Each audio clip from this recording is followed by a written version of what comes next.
I thought I had amnesia after an accident, but it turned out to be proof I was made a puppet in a conspiracy. My first memory is a void. I open my eyes. The ceiling is white, the smell of antiseptic. My head throbs, and inside it there is nothing. I do not know who I am or where I am, only a cold, gripping panic. The door opens. A man walks in, his hair graying, his eyes sunken. Seeing me awake, he rushes over and takes my hand. His hand is warm. "My daughter," he says, his voice hoarse. "You are awake." My daughter? The word means nothing to me. Who am I ask, my own voice sounding strange. His eyes well up with tears. He explains that I am Cécile, his daughter, that my older sister Amélie just died in an accident. The shock caused me to lose all my memories. A story. It fills the void in my head. It explains the vague sorrow I am feeling. He is Pierre, my father. This man, his face etched with grief, is my only family. I am weak. I am scared. I need someone to hold on to. And I believed him. Completely. In the days that followed, Father Pierre never left my side. He showed me old photographs. "This is you and Amélie at the beach," he said, pointing to a little girl with eyes like mine, smiling brightly next to an older girl. "You two were always inseparable." He told stories endlessly. About vacations, about Christmas evenings, about how much Amélie loved and protected me. Gradually, his stories became my memories. I began to remember Amélie's smile, to remember the feeling of her hugs. I looked at the photos and saw myself in them, a happy little girl with a perfect older sister. He also told me about him, the one who caused the accident. His voice was filled with hatred. "He took our Amélie from us," he said, his fists clenched. "He destroyed our family. We must never forget." His hatred slowly became mine. I hated that nameless person, the one who had stolen the sister I loved, the sister I only knew through photos and stories. The pain of loss became so real I could feel it, a void in my chest every time I looked at Amélie's picture on my bedside table. I felt an immense love from Father Pierre, and I responded with absolute trust. I was Cécile, his second daughter, the grieving younger sister. That was who I was. I was sure of it. He sheltered me carefully. He said I needed to recover, to stay away from outside influences. No television, no internet, no news. My world consisted only of him, his stories, and the hatred he planted in my mind every day. He called them memory therapy sessions. Every day we would sit together, and he would help me recall details, reinforcing the pain and the hatred for that other family, the ones who had caused the tragedy. "They have ruined us, Cécile," he would say, his voice calm but heavy with meaning. "You must be strong. For Amélie." I completely believed in my role. I was his daughter. His love was real, and the growing hatred inside me was a perfectly natural emotion. It was the only thing I could do for my lost sister. Then the headaches started. They came suddenly, intense, as if someone were drilling into my temples. He said it was a side effect of the trauma. I believed him. But during those episodes of pain, strange images would appear. A white dress, falling. A strange man, older than him, his face contorted with rage.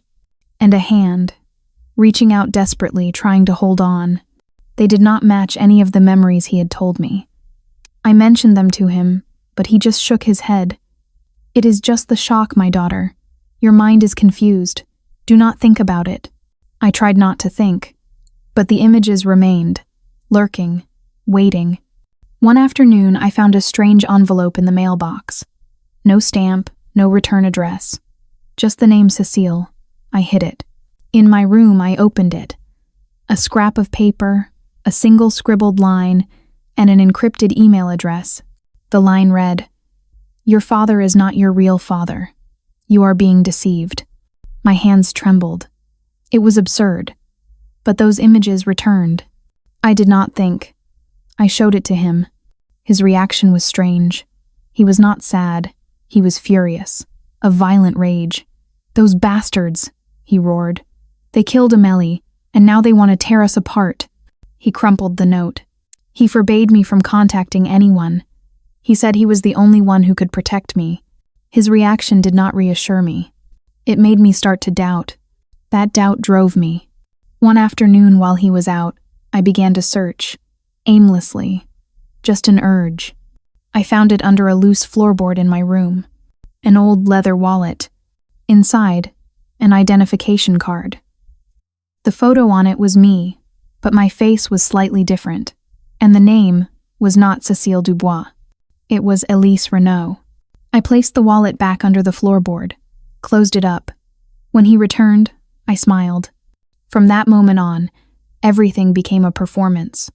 I was still Cécile. Still took the medicine he gave me. Still acted weak, but inside I was waiting. The opportunity came on Tuesday. He had an appointment. He would be gone for 3 hours. The moment his car was out of sight, I snuck into his study. His old computer. I turned it on, my heart pounding in my chest. I did not have much time. I created a temporary email, typed in the encrypted address from the note. The message: I received your letter. Who am I? Send. Clear history. Delete temporary files. Shut down.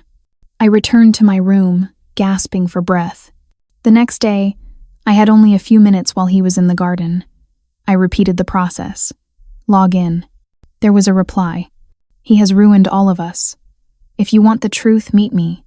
Thursday, 3 p.m., Café Le Corbeau, the back corner. Come alone. Le Corbeau. Crowded. Safe. I deleted the email, erased all traces. Now I needed an excuse. An excuse convincing enough to get me out of the house alone for 2 hours. The performance had to continue. And I could not afford to make a single mistake. Beside it was another card. A professional license. Dr. Elise Renaud, resident physician. My world collapsed. Cécile, Amélie, the Lee, all of it. I was not his daughter. I was a doctor. I was someone else entirely. And the man I called father had stolen my life. I had lied. I told him I needed to go out to buy a new book, that I felt well enough to be on my own for a little while.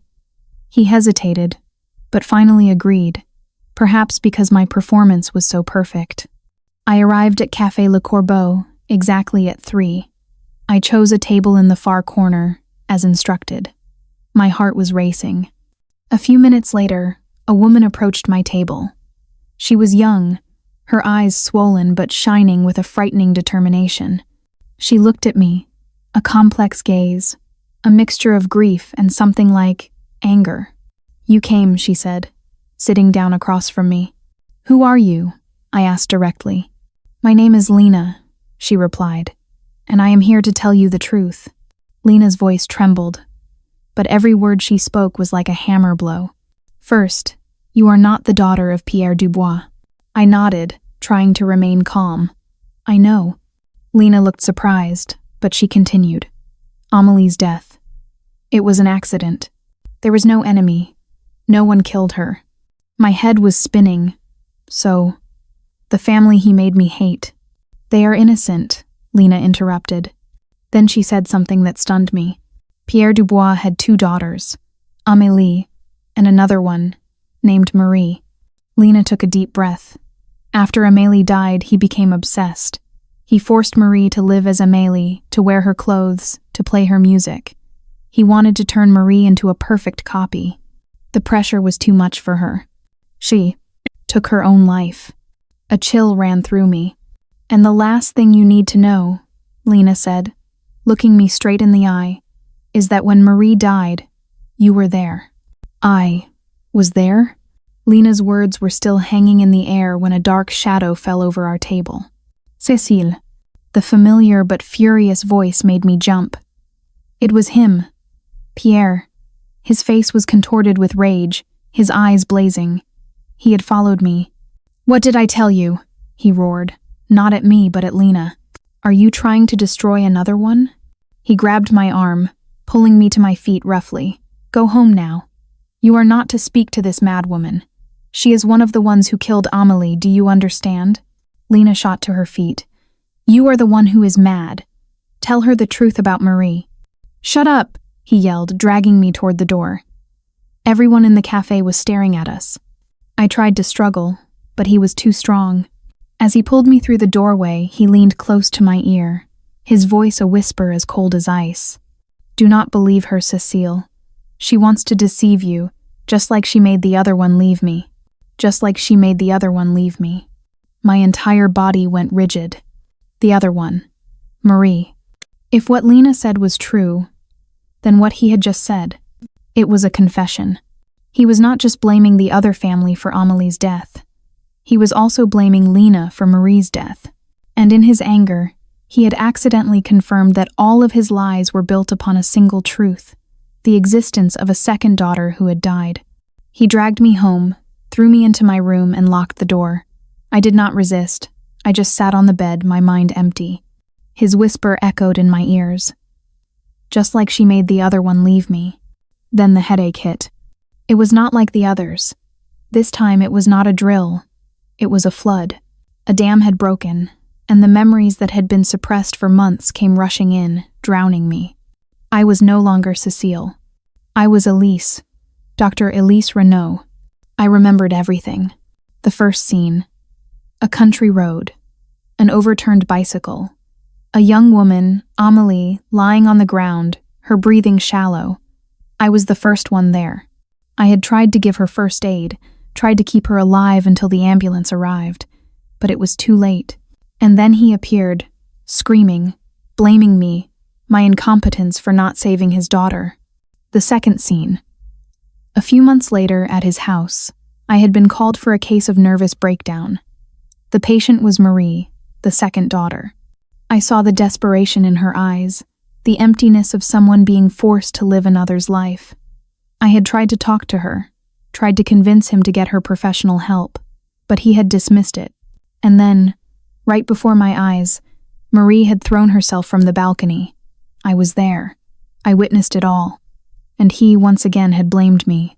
He screamed that I was a bad omen, that my presence had killed his remaining child. The final scene. A dim room, the smell of anesthetic, his face cold and determined. He said I had taken 2 daughters from him, so now I had to give him 1 back. I remembered the feeling of the injection, my consciousness fading. I remembered the vague pain in my face afterward. He had not just stolen my memories. He had surgically altered my face. He did not keep my door locked forever. A few days later, he opened it again, brought food again, tried to play the loving father again. But now, Cecile was dead. Only Elise remained, with a terrifying calm. I found a way to escape again. This time, I knew exactly where to go. I went to a park where I knew Lena would be waiting. When she saw me, she started to say something, but I cut her off. "I remember," I said, my voice flat. "Everything. I am Dr. Elise Renaud. I was there, both times." Lena's eyes widened. Then she nodded, relief and grief warring on her face. "I am so sorry," she whispered. "I was going to tell you sooner, but I was afraid." "It is okay," I said. "This is not the time for apologies. It is time to act." We sat on a bench, and for the first time, not as a confused victim, but as a doctor with a logical mind, I laid out a plan. "We need irrefutable proof," I said. "Your word and mine are not enough. He will say we are crazy." We divided the tasks. Lena, on the outside, would find my past, my medical records before the accident, my medical school transcripts, and most importantly, the records of my plastic surgery, if they existed. She would also try to find anything belonging to Marie, especially her diary. My part was more dangerous. I had to stay in the lion's den. I returned to that house, but with a new purpose. I bought tiny recording devices and cameras, hiding them in the most discreet places in the living room and his study. My goal: to make him confess. I began my own memory therapy sessions. I deliberately brought up Amelie, the other family. I played the role of a Cecile obsessed with revenge, the perfect product he had created. "Father," I said during one dinner, "I want them to pay. I want them to suffer like we have. I saw a flicker of satisfaction in his eyes. He began to talk about his plans for revenge, about how the other family would soon suffer the consequences, about how I would be the perfect instrument to carry it out. And in the silent room, the tiny recorder was quietly capturing everything. Every word he spoke was another link in the chain of the noose I was tying for him myself. A week later, Lena and I met again at a safe location. This time, she did not come empty-handed. She placed a file on the table. "I found it," Lena said, her voice trembling. "Everything. Inside was my stolen life.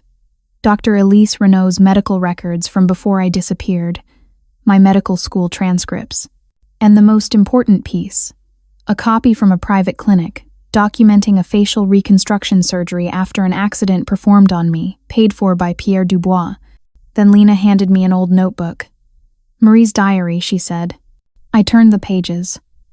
Marie's handwriting was filled with desperation, detailing the immense pressure he had put on her, his obsession with turning her into a copy of Amélie. And in the final pages, Marie had written about me, about the kind doctor who had tried to talk to her, who had tried to help. Meanwhile, I had also gotten what I needed. I had hours of recordings, his cold confessions about how he had trained me, his detailed revenge plots against the other family, and his proud boasts about how he had turned me into the perfect Cécile. I also found his notes on memory therapy, the books on hypnosis and mind control he had studied. Lena looked at the pile of evidence on the table, her eyes welling up. "I am sorry, Elise," she said. "I saw how he treated Marie. I should have done something sooner." "This is not the time for regret," I replied, my voice chillingly calm. "It is time to end this." I looked at the file, at the recordings on my phone. I had everything. The lie, the manipulation, the conspiracy, the confession. I did not need a knife or a gun. Justice would be my weapon of revenge, and I was ready to use it. That evening, I did not wait for him to call me down to dinner. I went down myself. Lena was waiting outside and came in with me the moment I opened the door. He was sitting in the living room reading a book. Seeing Lena, he shot to his feet, his face contorting. "What are you doing here? Get out of my house." "It is not your house," I said calmly. "Not anymore." He turned to look at me, stunned. The obedient face of Cécile was gone. In its place was the cold gaze of Elise. "What is this game, Cécile?" he growled. "My name is Elise," I replied. "Dr. Elise Renault, and your play ends here." I placed my phone on the table and pressed play. His own voice filled the room, cold and calculating, boasting about how he had trained me, about his revenge plans, about me being the perfect instrument. His face went from pale to purple. He lunged for the phone, intending to smash it, but Lena was faster. She blocked him. "It is no use, Pierre," she said. "Everything has been backed up." I continued, giving him no time to breathe. I placed the file on the table. "These are my medical records, my surgery records." Then I placed Marie's diary on top. "And these are your daughter's last words, about how you destroyed her." The shock on his face turned to madness. He was no longer trying to hide it. "Yes, I did it!" he screamed, his voice breaking with hatred. "You took both of my children from me. You are a bad omen. You show up and they die. You owe me a life. Turning you into my daughter was merciful. You deserve to suffer." He lunged at me, his eyes wild, his hands raised as if to strangle me. But Lena pushed me back and stood in front of him. "You will not touch her again," she said, her voice like steel. In his madness, he had no idea that every confession, every violent act, was being recorded by the hidden cameras I had placed. And outside, the police were on their way. I stepped out from behind Lena, facing him. I was no longer afraid. "You are wrong," I said, my voice not trembling in the slightest. "You are wrong about everything."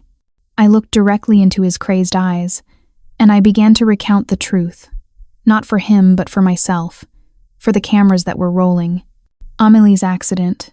I was there, as a doctor. I did everything I could to save your daughter. I did everything possible, but her injuries were too severe. It was an accident, and the court ruled it as such. I did not kill her. I paused for a beat, letting the words sink in. And Marie, your second daughter, I was there too. I saw her desperation as you tried to turn her into a copy of Amélie. She did not die because of me. She took her own life because of the unbearable pressure you put on her. I pointed at him, my final accusation. You could not accept the truth, could not face your own grief. So you found someone to blame. You chose me. You turned me into a puppet, an instrument to feed your sick obsession with revenge. And that other family you made me hate? I continued, my voice sharp. They are innocent. That entire story was your invention. You injected your poison into my mind, turning me into a monster just like you. I was no longer Cécile. I was no longer his puppet. I was Elise, and I was taking my life back. Right here, right now. Shut up! He screamed, lunging at me again, his rage eclipsing all reason. This is all your fault. But he never reached me. The front door burst open. 2 uniformed police officers entered, followed by detectives. They had been outside, listening to everything through the communication device Lena had brought with her. He froze, his expression shifting from rage to absolute panic. He looked at me, then at Lena, then at the police officers. He understood. It was a trap. Mr. Pierre Dubois, one of the detectives said, his voice calm but unshakable. You are under arrest on suspicion of unlawful imprisonment, assault, and psychological manipulation. Lena and I said nothing more. We just stepped back and handed them the USB drive containing all the audio and video files, along with the file on my true identity and Marie's diary. The evidence was overwhelming. 2 officers moved forward and handcuffed him. He did not resist anymore. All his strength seemed to have drained away. As they led him past me, he stopped for a second, looking at me with eyes that still held a deep-seated hatred, but now also the desperation of someone who has been utterly defeated. I looked him straight in the eye, without a flicker of fear. The door closed. The play was over. Justice had begun. The following months were a whirlwind of legal proceedings. The case of Pierre Dubois became a national sensation. Doctor kidnapped. A sick revenge plot. Victim turned into a puppet. The sensational headlines were everywhere. He faced a litany of charges: unlawful imprisonment, assault, document forgery, and psychological manipulation. Every time I was in court, watching him sit in the dock, old and powerless, I felt no pity. I only felt a deep, cold satisfaction. This was not revenge through violence. This was revenge through justice. By exposing the truth, I had taken away his only weapon, the lie. As for myself, I also had to face the consequences. Amélie's accident was reopened. Although the final conclusion remained the same, it was an accident as the first person on the scene. I had to go through interrogations and give testimony. Public opinion was divided. Some saw me as a victim. Others whispered about the unlucky doctor, the one who always seemed to be present at tragedies. I learned to accept it. The truth is not always beautiful. Throughout it all, Lena was by my side. We had weathered the storm together. Our shared pain and our shared fight had bonded us in an unbreakable way. We were no longer just acquaintances connected by a tragedy. We had become family, a family built on truth and trust. When everything settled down, I had to face the hardest question of all. Who was I now?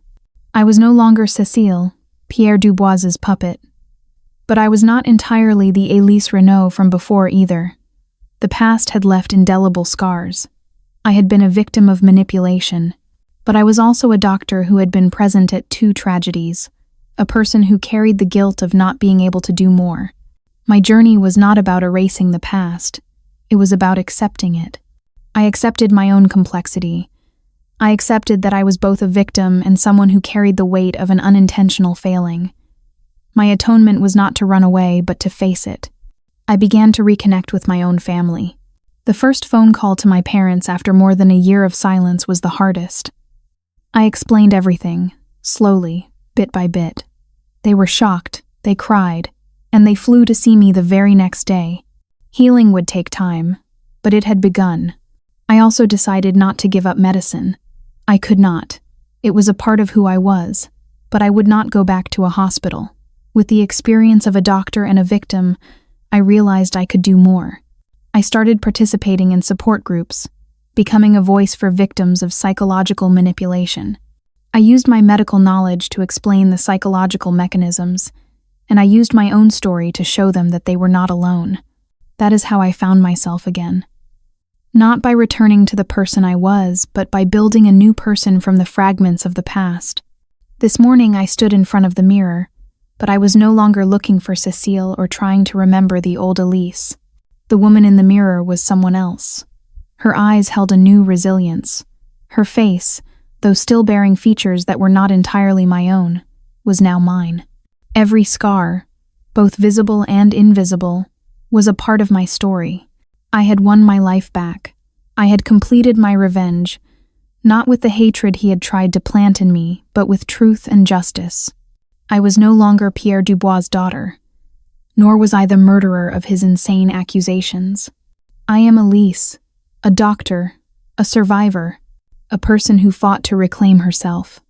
I looked in the mirror one last time, and a thought echoed clearly in my mind, not an imposed memory, but a choice of my own. My memories may define me, but they do not control me. I am who I choose to be, starting now, with all my truths and all my scars.